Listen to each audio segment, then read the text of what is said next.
hold on. Give me a side. Give me you do it. Oh, you do it? You know how to do it.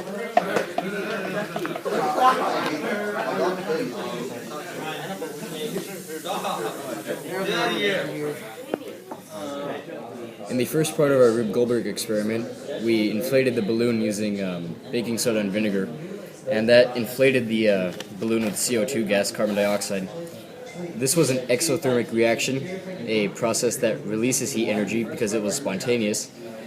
Also, the entropy in the molecules, which is the disorder of particles in a substance, increased as the molecules become more spread out, and disorder increased as the balloon inflated with carbon dioxide. Okay, so in the second part of the experiment, we tested metal reactivity. So what we did was we got a copper strip and a zinc strip.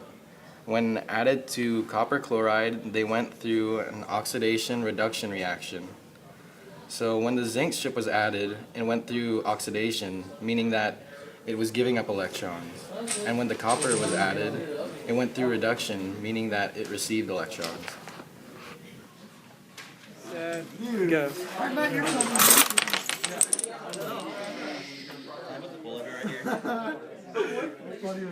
Light.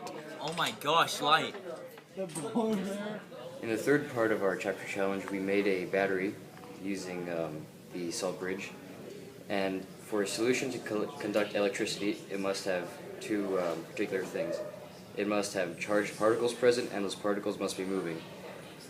In this battery, there are two half cells.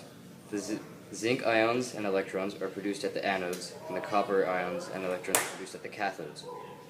The salt bridge, which is the rolled up paper towel in the middle, is used when the negatively charged nitrate, NO3, gets pushed out by the copper and CuNO3 dissolved ions.